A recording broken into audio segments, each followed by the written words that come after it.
que la vida son 4 días. Aprofita el cap de setmana a Ràdio 9.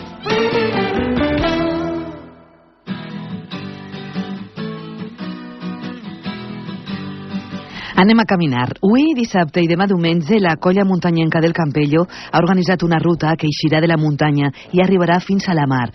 O el que és el mateix, les aproximadament 130 persones que hi participaran en aquesta excursió aniran caminant des d'Alcoi fins al Campello.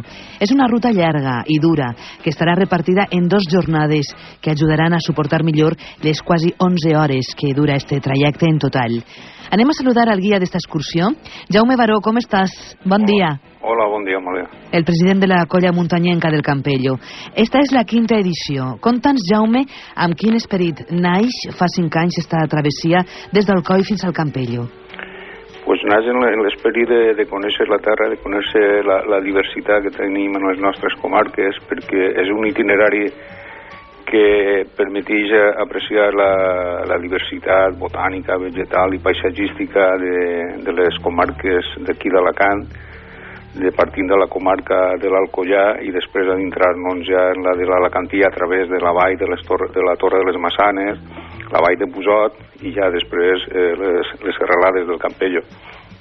Acabem d'estar ara per Busot, en les coves del Canelobre, precisament, que deuen de ser magnífiques. Jaume, la ruta començarà avui dissabte a les 3 de la vesprada. Quin serà el punt de partida? Sí, bueno, a les 3 de la vesprada eixim en l'autobús des del Campello per començar realment a les 4 des del poliesportiu d'Alcoi. Allí prendrem la ruta de la via verda de l'antic itinerari del tren que volia fer d'Alacant al Alcoi.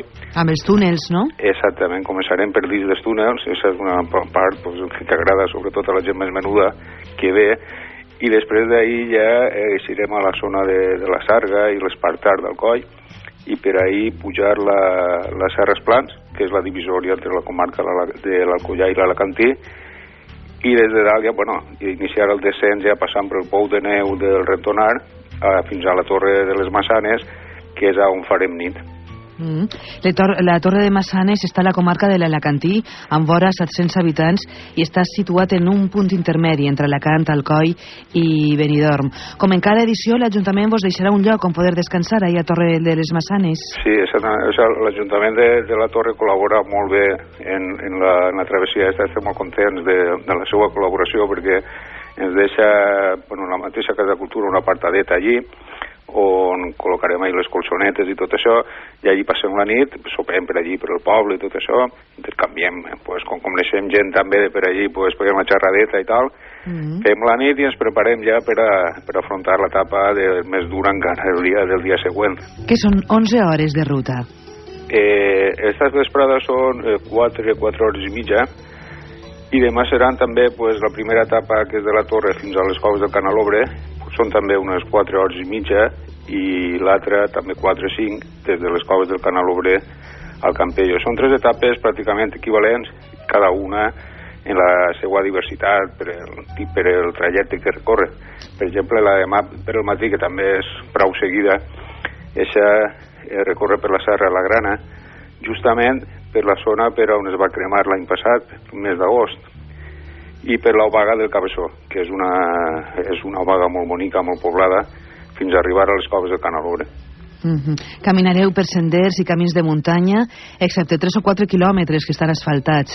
Este és un dels principals atractius de la ruta, no?, anar per camins de muntanya.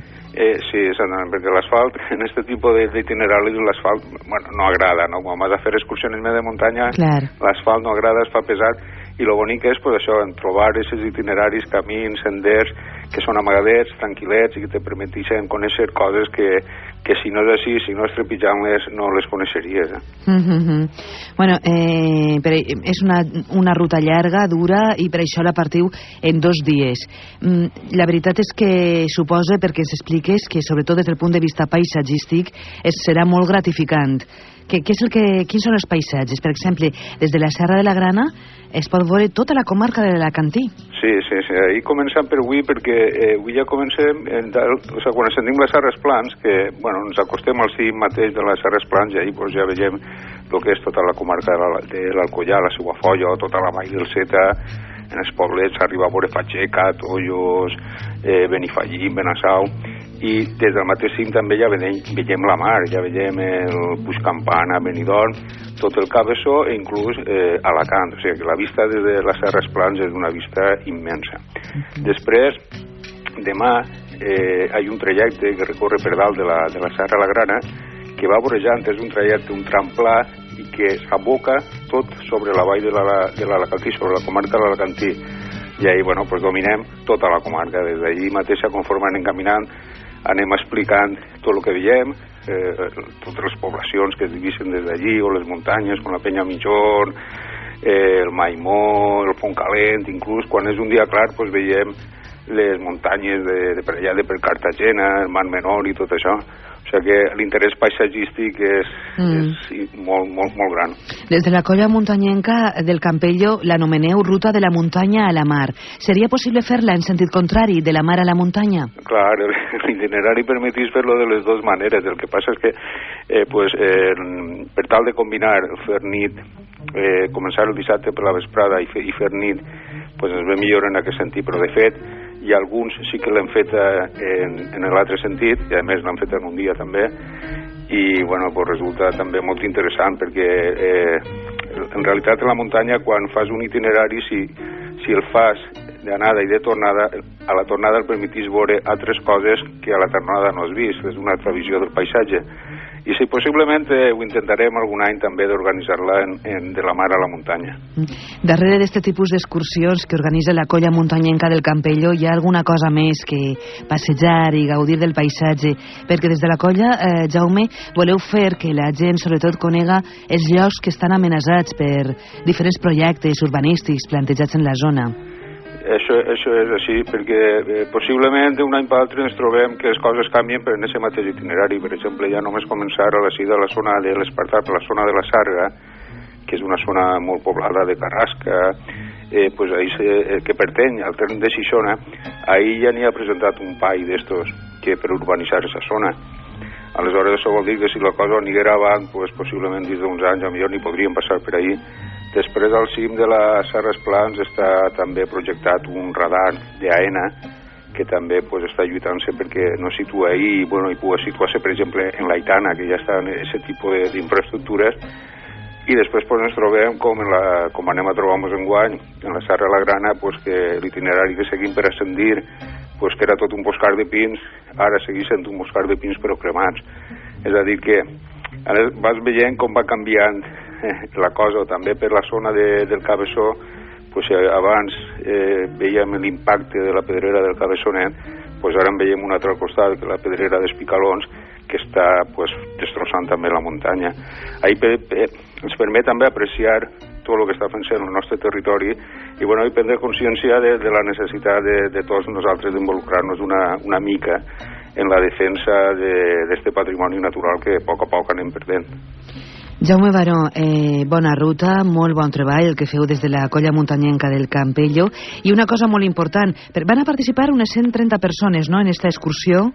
Sí, perquè no és només, esta vesprada n'hi ha més de 50 o 60 apuntades, però hi ha gent que fa una etapa, altra que fa dos, o sigui que en total participem al voltant de 120, 130 persones. Sí. Una cosa molt important deia que a ningú dels participants se li oblidi agafar aigua, perquè durant el recorregut no hi haurà cap font on poder beure. No, bueno, només quan parem ahí en la Torre de les Massanes, d'allí pues, podrem abastir-nos de la font mateixa de la torre, que té molt bona aigua, però ja durant l'itinerari no en trobem, no? Jaume, una abraçada i salut. Molt bé, gràcies. Adeu. Vale, adeu.